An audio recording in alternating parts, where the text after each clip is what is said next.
So with the hotter weather here, if you're looking for a unique, original, long-lasting, fresh, citrusy fragrance, look no further than Paradis Exotique by Navitus Parfums. And in today's Cephalabon contributor video, we're going to be going over this fragrance in its totality, the smell, the performance, comparisons. I'm also going to let you in on a very special giveaway, so make sure to stay tuned.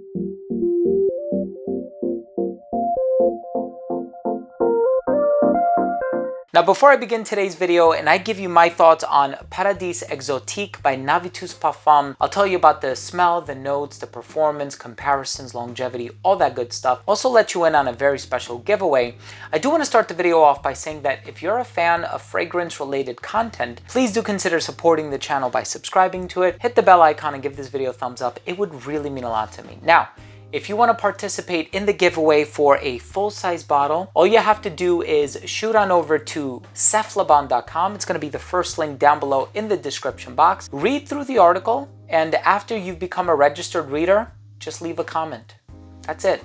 That's all you have to do. The winner will be announced on the date that's specified in the article, and the winner will only be announced on cephalabon.com. So you got to check the Cephalabon website. I'm not going to be announcing the winner on YouTube here. There have been a lot of scams happening lately. People impersonating others, asking you to contact them on WhatsApp and Telegram and Instagram and Nicegram and whatever gram. That's not me. I would never give you my cell phone number and ask you to contact me. And I would certainly never, ever, ever, ever, ever ask you to pay for shipping. All of the giveaways are 100% free.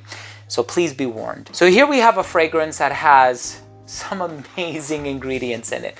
If you're looking for a bright, fresh, citrusy, flavorful, and energetic fragrance, this is it. This was composed by Olof Larsson. This fragrance contains Calabrian bergamot, Sicilian mandarin, grapefruit, and Indian ginger in the top. You have Turkish rose, orchid, jasmine sambac, and Tahitian ylang ylang in the heart. In the base, you have Madagascan vanilla, tonka bean, sandalwood, and Virginian cedarwood. So here is a fragrance that is grounded, it's floral, it's citrusy, it's earthy, it's woodsy, and I'm very excited to give you my thoughts on the smell. But let's go ahead and start things off with a quick look at the elegant presentation.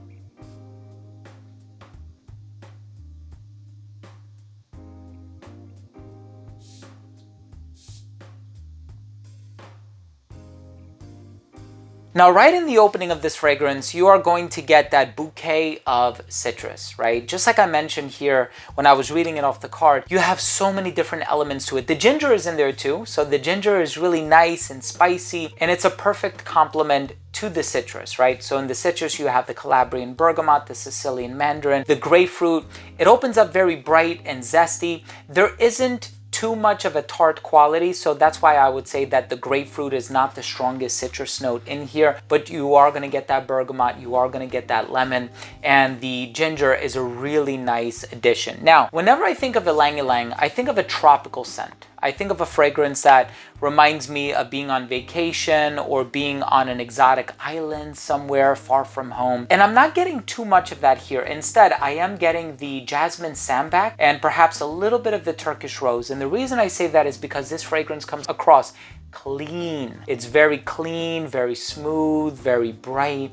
There's no rough edges. There aren't any daring elements about this fragrance. It does get quite earthy in the dry down, but I don't get too much of that ylang ylang or perhaps even the orchid that is in here. The way that I've experienced orchid is, of course, fragrances like Tom Ford's Black Orchid, and this fragrance has more of that clean jasmine, the smoothness, the refreshing quality from the citrus. And then once again, as far as the base notes are concerned, we have Madagascan vanilla, tonka sandalwood, and Virginian cedarwood. I'm going to be honest with you, I don't get anything too sweet from this fragrance. At times, I thought I was even smelling patchouli because I am getting this earthy tendency, But after reading the note breakdown, I've come to realize that it's actually the cedar wood. The cedar wood gives it that peppery, smooth, earthy, woodsy, dried down. Sandalwood, in my experience, has always been rich and creamy and a little sweet, which would be a really nice complement to the vanilla and the tonka. But again, even as I'm smelling it now, I'm not getting an ambery type of an aroma from it. I'm not getting a vanillic sweetness from it. I'm not even getting a coumarinic sweetness that would come from the tonka bean, but I am getting the presence of this earthy sort of a woodiness. And like I said, I thought there was patchouli in here, and perhaps perfumer Olaf Larsson did use a little bit of patchouli, but perhaps it's not listed in the note breakdown because you can't list all 40 or 50 ingredients, you know, depending on how many actual ingredients are in a perfume. More often than not, it's focused on the ingredients that you're going to smell most prominently. But in any case, if you're looking for an olfactive experience that is bright, citrusy, zesty, clean, floral, also in a clean way with that woodsy undercurrent, check out Paradis Exotique. This one, name translates to exotic paradise. What else do you need to know? Let's go ahead and finish things off with my overall assessment. Now, first up, in terms of the uniqueness and the overall smell, super unique fragrance in terms of the way that it smells. Of course, I tried to think of other ginger, citrus, and woodsy fragrances. Dior Homme Sport maybe comes to mind, but honestly, this fragrance is truly unique. Can't really compare it to anything else on the market. Perfumer Olaf Larsson did a wonderful job on this one. Longevity on this fragrance is about 8 hours on my skin. It's Extrait de Parfum strength. Projection on this fragrance was amazing. For the first hour of application, radiated well beyond an arm's length. It became an elbow's length scent right around hour 5, a skin scent right around hour 8 or 9. In terms of the versatility on this fragrance, perfectly unisex, great for the hotter weather. I think this one can also be pulled off in the fall as well because of that earthiness. I probably wouldn't wear this one in the winter though. I'd wear something like Nuit Royale. I think this one is great for anybody of any age. It's refreshing, it's easygoing, it's a compliment getter. And I think this one can be worn both casually and formally. And in terms of the presentation, you saw the piano box with the lacquer finish, the sleeve, the card, the multi-purpose use of it. Everything about this presentation is utterly gorgeous. My final verdict on this fragrance is it is going to be one of my most worn summer fragrances, and you can take that to the bank. It's an amazing fragrance.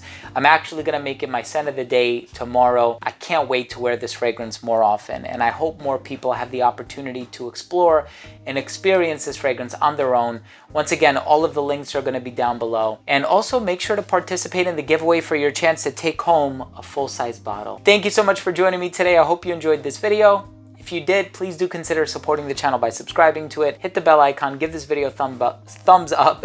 Visit Cephalabon by following the first link down in the description box. Thanks again for watching. Love you guys.